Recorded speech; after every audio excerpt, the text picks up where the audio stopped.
Adaptive leadership is the kind of change, the leadership that we don't know how to do.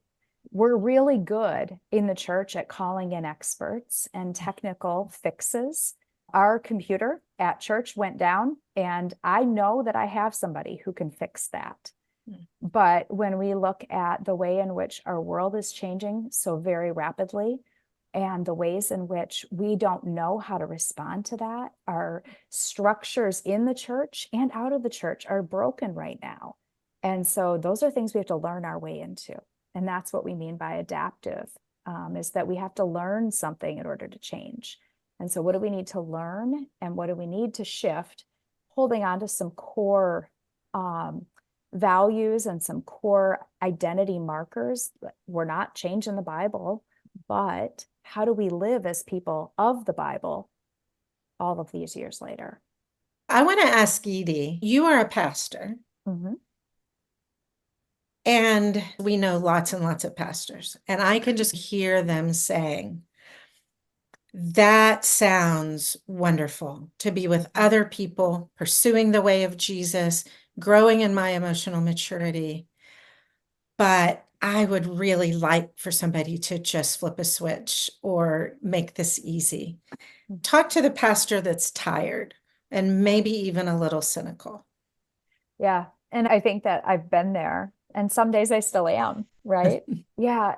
The thing that has been life-changing for me is genuinely the opportunity to receive coaching, which we think is key in this process, that pastors can't do this alone. We've been trying and trying in our own individual little churches, and maybe with one or two other people who we talk to or complain to on a regular basis, but we don't get the help and the assistance and the regulated coaching that asks hard questions and invites us in.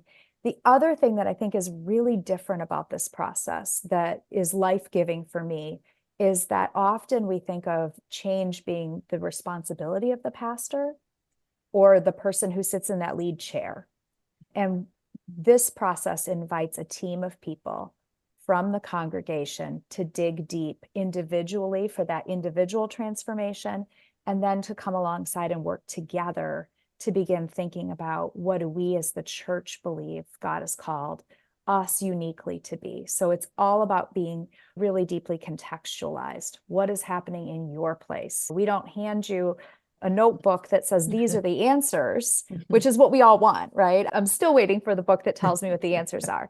But the reality is that what works for the congregation I'm serving and what works for the church up the street from us isn't going to be the same. We've got different personalities, we've got different people, and I hope different callings from Christ.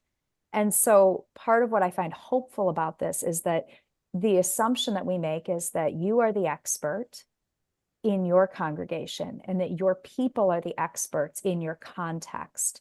And that what you need is not for us to tell you what to do, but to give you tools to help you do those things. Some of those tools are what Ken named, to be defined and connected, to be regulated and to be less anxious. Some of those tools are to really dig deep and to explore something we call mental models, which are simply our assumptions about the way the world is and how to take action in the world. What does it mean to be the church? What do we believe about worship or mission or what it means to be a disciple?